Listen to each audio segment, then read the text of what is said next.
Pag-aaralan na ng Malacanang ang pagsasampa ng kaso laban sa mga nasa likod ng kumalat na Peking Police Report. Magandang araw sa atin lahat at pag-uusapan natin mga kababayan itong naging press conference kanina ni Claire Castro. Kasi sa press conference ni Claire Castro, sinabi niya nga po na yung pagiging involved daw po, yung allegation na involved itong si Liza Aranita Marcos doon sa nangyaring pagkamatay ni Mr. Tantoco sa Los Angeles, mga kababayan, ay fake news daw, lalong-lalo na itong police report. At ang kilala po natin na isa po sa nagbigay ng update, nagtalakay ng isyong ito, ay itong OFW sa Amerika na si Sir Dinches, at sinasabing sila mismo ay gumawa ng kanilang sariling investigation, pumunta mismo sa Beverly Hills Police Department para kumuha ng mga police report. At tinawag niya nga po na sinungaling itong si Claire Castro. Siyempre mga kababayan natin, kagaya ng inaasahan, aaminin po ba nila kung involved talaga itong si Liza Marcos? So malamang hindi po. So inaasahan talaga natin na i-deny nila at gagawa po sila ng kanilang statement para malihis ang issue. So yun, di ba? Trending na ngayon. Dinideny na ngayon ng palasyo, and siyempre iiko yan ng mainstream media para papaniwalain ng taong bayan na oy, piki yung napanood nyo, oy, piki yung pinalabas sa social media. Yan naman yung inaasahan natin mga kababayan natin. Pero sanay na tayo dyan parang ano lang, parang barangay drug free na blanco yung report, pero hindi nila aaminin. Sabihin nila na nagkamali lang sila, pero talagang may mga barangay drug free daw, pero walang pangalan. Sige, punta natin si Sir Dinches. Alam niyo, believe talaga ako kay Auntie Claire. Napaka-demanding ng trabaho niya. Biruin niyo, trabaho niya is to lie to million. Grabe naman yan. Yung trabaho niya is magsinungaling sa million Filipinos. Laki ng sahod niya. I think 280 ata. No? 280,000 yung sahod niya ni Claire Castro ata. Millions of people. Only Auntie Claire can do the things that she does. Her job, number one requirements, magsinungaling, is very demanding. And napakagulo ng ano niya, ng timeline niya. Sabi niya, March 8, CFL nasa ano pa daw, Los Angeles. Alam naman nating lahat, may coroner's report na and everything, may police report na namatay si Paulo Tantoco March 8. Sunday yan dyan, Pilipinas. So, ano na naman to, ginugulo mo na naman sarili mong timeline. Grabe, ang dami niyong sinasabi, ang dami niyong mga excuse. Isa lang naman gusto namin mga taong bayan. Tama. To know if the President and the First Lady are sane enough to run a country. Well, not really the First Lady, just the President. President lang. We want to know if the President is sane enough to run the country. We want him to undergo hair follicle test, and that's a very simple request. This will clear everything up. Ang dami niyong sinasabi, mga putang ina nyo. Mga sinungaling, hayop kayo. Hindi talaga napigilan ni Sir, mga kababayan po natin, no? Na mag-PI at tinawag nga po, no? Na mga yopha. Mga hayop yung mga ito, mga kababayan natin. Anyway, kasi sila, mas nakakaalam nila, mas alam nila, mas nakakaalam sila. Dahil nandun po sila, and of course sila mismo gumawa ng sarili nila investigation. Pero kagaya ng inaasahan po natin, wala naman talagang aminan na mangyayari yan. Anyway, pakinggan natin yung balita, kasi itong walang aminan tapos pinalabas silang ito ay kasinungalingan. So sila ngayon ay magpa-file daw po ng kaso sa mga nagpapalabas nitong mga impormasyon, lalo na po sa police report. Pero alam naman natin mga kababayan, no?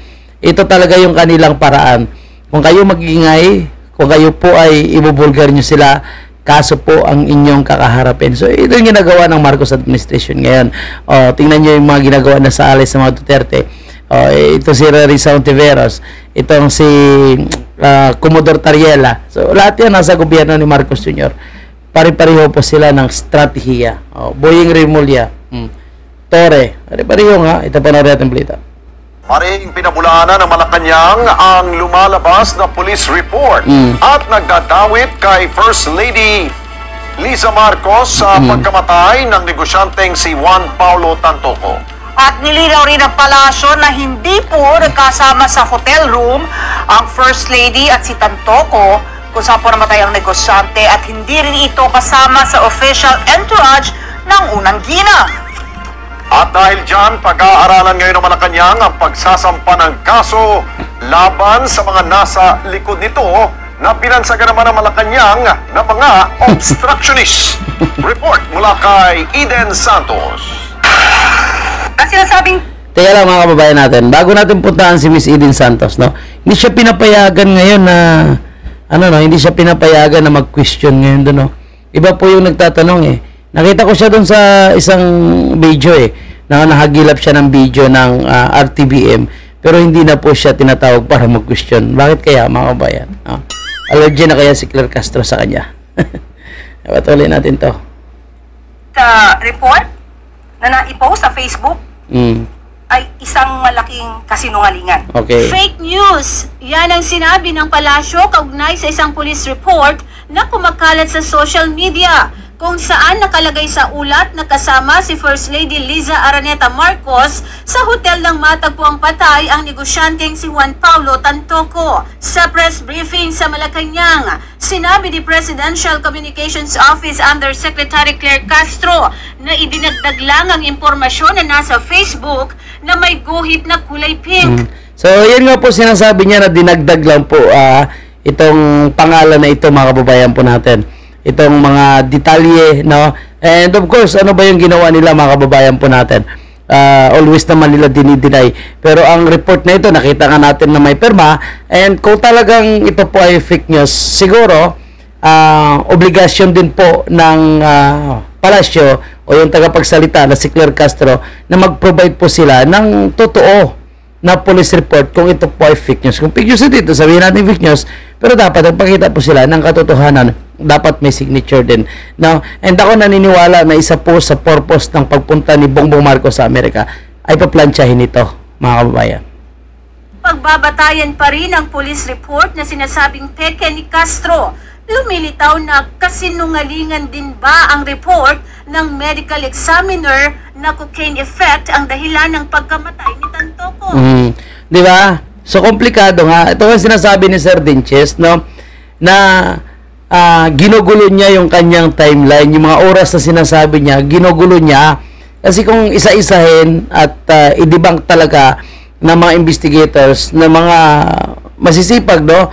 Mag-check ng oras at may hawak na dokumento. Komplikado nga, sabi ni Sir Dinches. Pero ang hamon na lang dito para, total, nangyari na yan. Patunayan na lang nila na talagang hindi sila addict o mag-fire follicle sila. Yun nga po yung hamon ng taong bayan. Di ba? So, ito yung medical legal. Ibig sabihin, piki din itong medical result na lumabas. Kasi yun ang nakasulat doon sa bandang dulo na sinasabi ni Claire Castro na dinagdag lang daw na nagsasabi ang kinamatay nga ay ang paggamit ng white powdery substance o yung coke. Na cocaine effect ang dahilan ng pagkamatay ni Tantoco. Nag-start ang mga salitang, and I quote, and the cause of initially suspected to be drug overdose up to the word Miro, yan po ay dinagdag lamang. Sa batas ng Los Angeles County, krimen ang possession ng cocaine. Una rito, sinabi ni PCO Secretary Dave Gomez na private matters ang kaso. Sa tingin niyo po, Sec, part ng fake news yung pag-i-involve po kay First Lady dun sa Tantoco's death? Tantoco's death? Yes po. That's a private matter. I cannot comment on that. Pag-aaralan na ng Malacanang ang pagsasampa ng kaso laban sa mga nasa likod ng kumalat na peking police report. Eden Santos para sa Mata ng...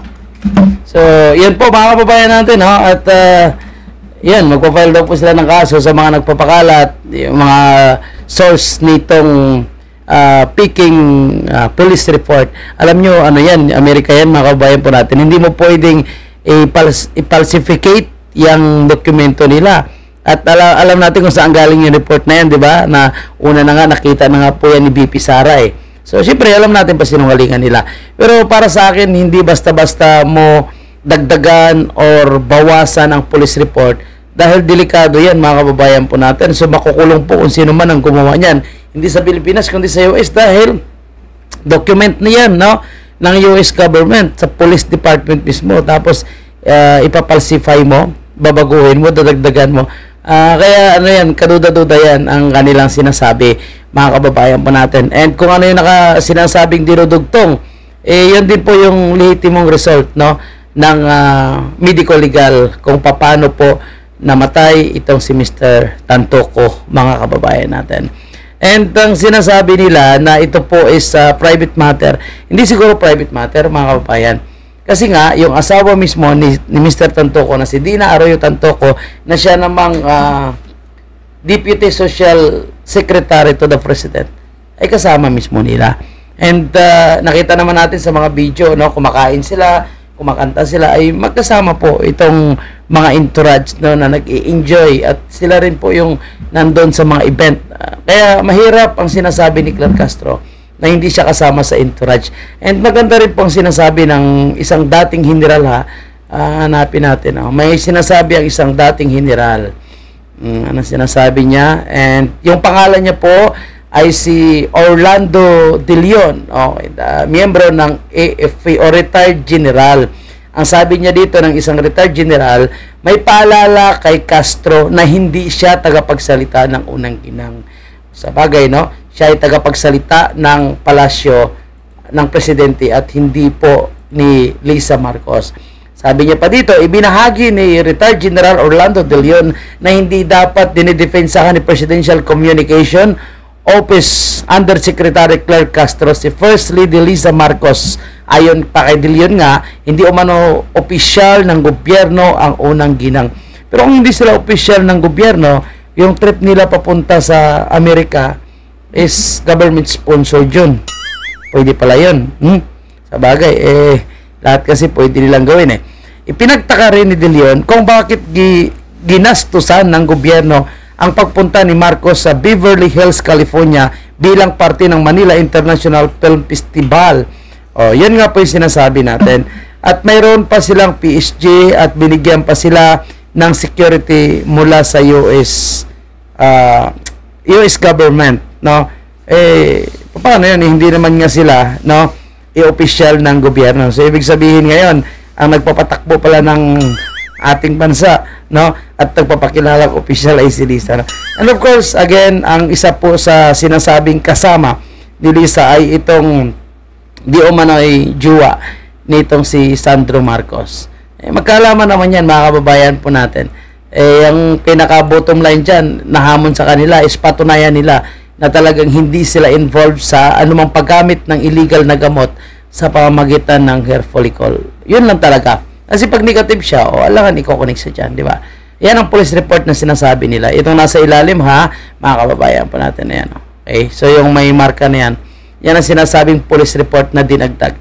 Again, ang pinagtataka po natin, may signature po ng record officer, no, ng Beverly Hills Police Department. Ilabas na lang ni Claire Castro, mga kababayan natin, ang lehitimong police report para mapatunayan na ito ay fake. Pero palagay ko, papatayin na po nila ang isyong ito, lalong-lalo na po sa press con. Palagay ko hindi na nila pag-uusapan ito. Talagang tatapusin na ito. Pero tayo, hindi natin tatapusin yan.